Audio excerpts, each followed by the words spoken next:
Hey everyone, how's it going? You know when you get so engrossed into a series so much that you're just left wanting for more? Kind of like how your favorite family dish is served at dinner and you end up developing more space just for seconds because it's that good? Well, that's how I felt after playing through the last few Sonic games with Mania and Generations in particular. Besides Robo Blast 2, Adventure 1 and 2, Mania and Generations ended up being my absolute favorites in the Sonic franchise overall. Like some of the other heavy hitters in the sphere of iconic mascots and franchises, Sonic has not only stood the test of time, but has still thrived within its own community. It's a community that has different corners and perspectives, depending on your own history with it, but no one can deny the sheer passion that is displayed within the Sonic fangaming community, with the existence of engines, resources, and frameworks geared towards Sonic fan games. People have been able to design and create their own Sonic experiences, and some of the ones that I've discovered and have played have been fantastic so far. From 2D to 3D, there's a lot of it to digest when you've exhausted the main titles in the spin-off Sonic games, and fan games become pretty much an infinite source of content for those wanting to go beyond the official creations. So where does Spark the Electric Jester come into this? Well, it actually comes from the origins of the developer himself, Lake Fepard. Lake Fepard was one such Sonic fan that wanted to do more than just envelop himself into the Sonic fandom. He wanted to create his own games within the Sonic universe where ideas wanted and dreamt of could be realized. Stories and characters could be developed further in a way that he may have wanted them to go towards. As a result, a few Sonic projects would come from his efforts and those who had helped him along the way. Sonic before the sequel, after the sequel, Aftermath, and Chrono Adventure. These Sonic fan games in particular are pretty important because the design elements and what constitutes a Sonic game would eventually lay the foundations for Spark the Electric Jester, a unique and fun take on the Sonic formula. Fan games in general are passion projects first and foremost, and it is a venture that is best explored and worked on in silence until you have something tangible and that something has a future in being distributed across the web by various people. Just look at Metroid 2 Remake and Pokemon Uranium and you'll see what I'm talking about. But the experience gained from making those Sonic fan games helped Lake Fepard realize an original piece that is like Sonic, but also does its own thing at the same time, acting as both a love letter and also carving a new path. Spark the Electric Jester is legit one of the funnest platformers that I've played in a long time. I've had a smile on my face from the first game all the way up to the third game, with some face drops in between with some levels that really did piss me off. But the point is that if you're looking for more Sonic-like games without the blue hedgehog, then in my opinion, this is one of the few that can actually match up to some of the best Sonic games in my opinion. So what you have here are 3 titles to choose from that all follow each other's storylines, but the first game is 2D and the other 2 are 3D. When you see Spark 1's gameplay, it doesn't really hide its inspirations. In fact, it embraces it and plays around with those inspirations, adding some new spins into the mix. For starters, some tender loving care was placed into the combat, something that was never really the focus of the Sonic games, especially the 2D ones. To put it simply, Spark the Electric Jester 1 is a mix of Sonic and Kirby. Platformer games nowadays have different styles to accommodate for players that have a preference towards one element or another. Those that prefer more of the platforming may go for something like Celeste or Dust Force or Super Meat Boy, and those that want more combat in their gameplay may go for something like Cuphead, Blasphemous, or Hollow Knight. Spark the Electric Jester aspires to go for a solid mix of platforming with some combat in between, with a careful approach to making sure that the combat loop doesn't necessarily compromise the flow of movement too much. A good player that gets into a flow state can fly through the levels in Spark 1, moving fast and hitting hard with the various power-ups at the same time. I was hooked pretty quickly when I discovered that these power-ups and how they can incentivize multiple playthroughs just expanded on the enjoyment factor that I was already having when I first started off, even with just the default Spark preset, where you just have his main sprite and his main set of attacks, and then you come across these new power-ups giving you whole new abilities, and even some new movement in the animations that allows for a bit more speed or a bit more verticality. And so why is Spark doing all of this exactly? Well, it's because he lost his job. That's really just it. And the reasoning is so mundane and yet something that is relatable for those that have lost their jobs for reasons beyond their control. Spark lives in a world where robots had began gradually taking over the jobs of other people, including his. Even with his electrical engineering degree, his efforts to become a street performer, the robots made by the companies would just replace those who depended on those jobs and professions because it was cheaper and they could work forever without breaks, not to mention less legal issues being apparent. And one day, these robots just started going apeshit and began their robotic conquest to take over the world. And this inspired Spark to finally take action with two goals in mind. One, stop the robots, and two, get his job back. It's somewhat refreshing that the game doesn't concern itself too much with the obvious good guy or bad guy storylines. Spark isn't necessarily doing this because of a heroic desire, it's because he's just pissed off and he wants both his job back and he wants the paycheck as well, and the robot's gone. This is sort of like how Jack Burton from Big Trouble in Little China just wants his truck back even in spite of all the shit that he sees and the stuff that he goes through. The plot does develop further as you go along, but it's a story that, is fine. The games have some neat character design, Spark in particular, the soundtracks have Sonic vibes written all over them, and the stages are fun to play in with some neat graphics in the pixelated space. But I wouldn't necessarily say that the story itself rings out the most for me in any of the three Spark games. They do enough to get you going through the stages and to see how it unfolds, and sometimes that's okay.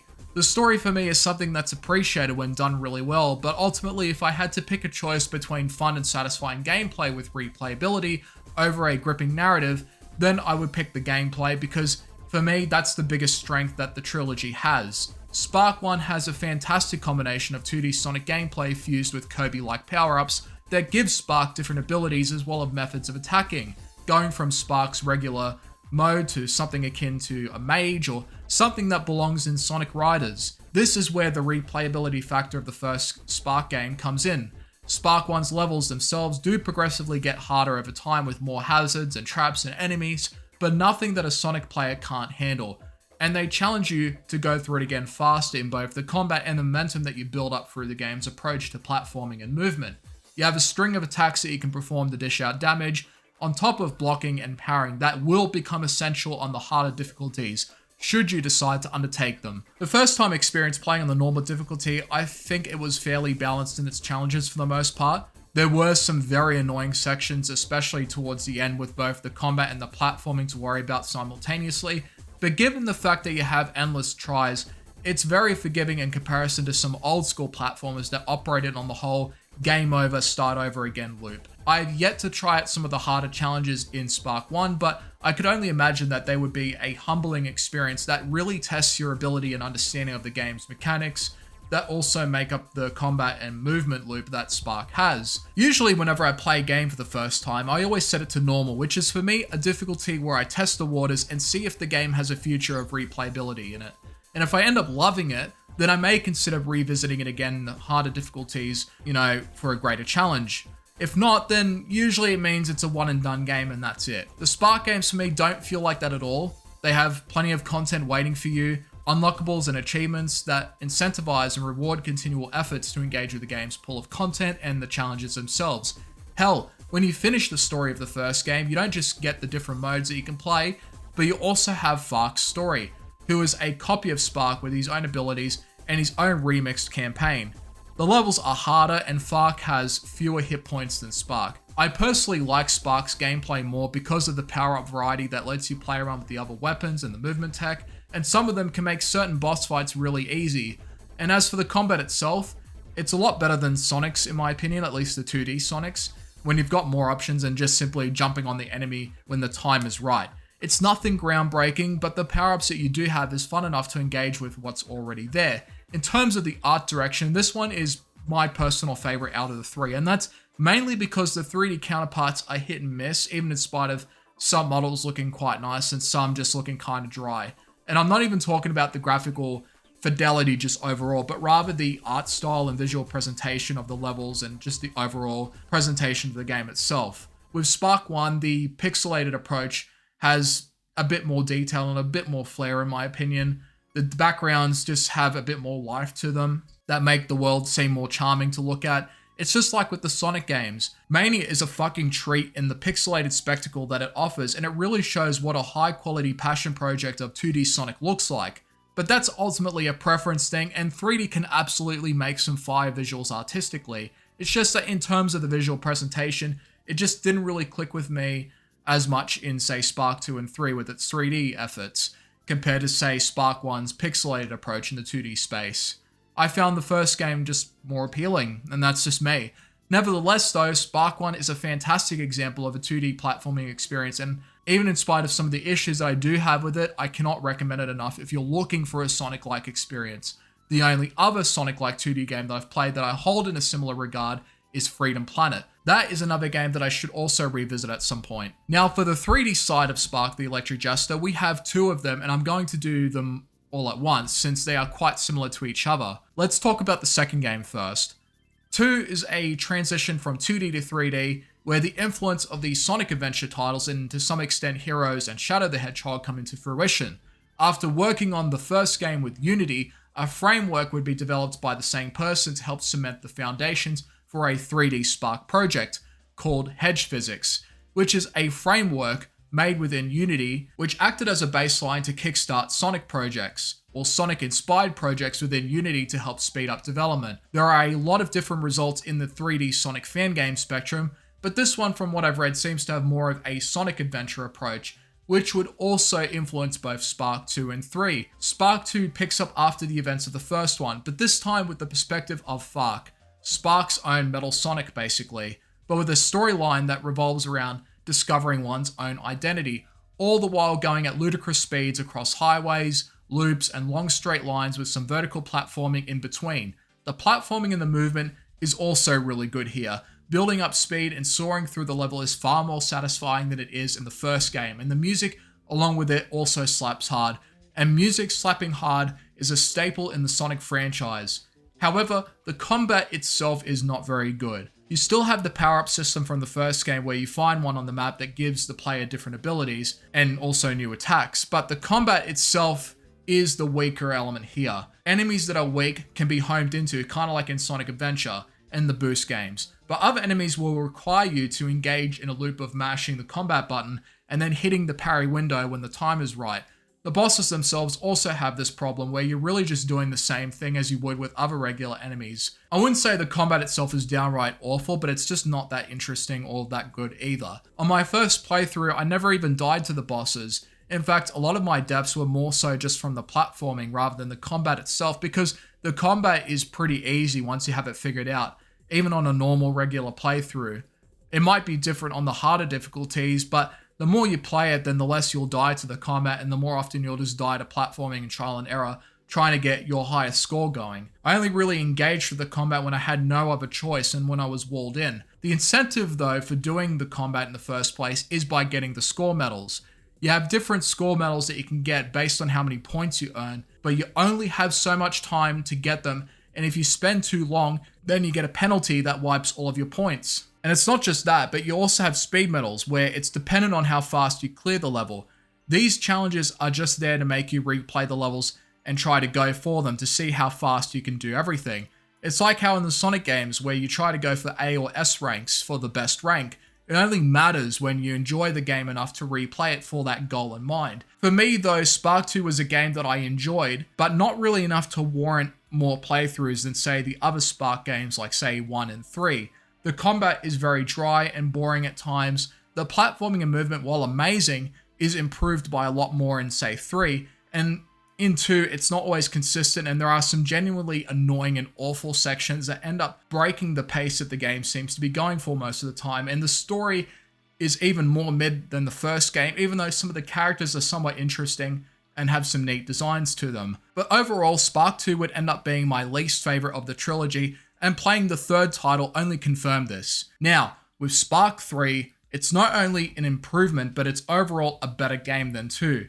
It brings Spark back as a character, it tightens the screws on the sense of the speed and movement, the platforming here is more satisfying, rail grinding gets introduced, combat has been revamped and is more interesting with its range of combos that you can unlock, its upgrades, as well as different attack windows to worry about this time around. The music is also fantastic. it is on par with the other two. In terms of the overall art style and presentation, well, it is still hit and miss like I said, but it's a lot better than 2 overall because of the polish. When you're going through the gameplay itself, you won't really notice it as much and things seem to be fairly crisp at times. When it comes to the environments, they don't really pop off as much as they do in, say, the adventure games or Heroes, or even the recent Boost titles in the Sonic series where the environments are just more interesting to look at. Now, I suppose it could also be a stylistic choice, making low poly environments but with enough detail to notice things. It's just that I've seen more appealing looking art directions in other 3D indie titles, and neither 2 or 3 hit it for me, honestly. As for the combat in 3, it's, like I said, better than 2, but it's, in the grand scheme of things, not the best in general. Sonic's strengths come more so from the platforming and the exploration of the levels that they had, and that's where I think the Spark games truly shine. The first game's combat admittedly isn't the best either, but equally, it was still fun because the variety of power-ups made it fun. 2 has some nice power-ups that's ultimately dragged by the lackluster combat system, and 3 has a sizable pool of combos, but unfortunately only 1 power-up, which is disappointing, and 3 other characters to play as, all wrapped around a combat system that honestly still isn't that great, and is just overshadowed by the better part of the game, which is the platforming and the speed and the momentum, coupled with the levels that you get to play in. The level variety itself is great in both games, and getting into that flow state of speed and platforming is always a treat to behold when it just finally clicks, but that state of mind is broken when the combat kicks in, and in the 3D side of Spark, the game's doing it in a way where you're sometimes forced to partake in it, some even having you do it before you even reach the goal, and you can't get to that goal until you've cleared the enemies, at least from my experience anyhow. I would have preferred that the combat just be treated as an entirely optional element in the stages besides the boss stages. That way you still have the freedom to enjoy the better side of the game, which is in platforming and going fast. But I would say that overall the transition was for the most part a success, and if you come from the angle of just wanting good and fun platforming that is akin to the Sonic series, adventure in particular, then Spark 3 has you covered. However, if you're looking for action platformer games like say Mega Man but with more speed, the first game might be a good picker, but even then there are still better options in the 2D department. Sonic's transition from 2D to 3D has historically been a struggle, where a lot of those games struggle to find a winning formula going from beginning to end, without being changed by something new. Going from adventure style gameplay to the Boost era made for a lot of trials and errors, where steps forwards would also lead to steps back. Now, Spark also shares some of these issues, but for what it does really well, it does phenomenal in my opinion. Also, to sweeten the deal with Spark 3, after you beat the game, you get access to all of the stages from Spark 2, discounting the boss stages. So if you don't care about the story at all, you can pretty much skip the second game and go straight to the third one. However, the only thing you would be missing is the context behind the characters presented, as well as the storyline itself. 3 has some more ambition going for it, flying vehicle stages as well as some car stages to give the game a new change of pace, and hell, there's even a mech fight because why not? The only part that I did not like was the final level, which I thought was atrocious. It went on for way too long, and you have lives as well, so if you screw up and lose all of those lives, you'll have to do this all over again, and this is made worse with all the cutscenes that you have to do afterwards, where the game decides to be an anime and draw shit out even further. I just wanted to be done with this level by the end of it so that I'd never have to play this level ever again.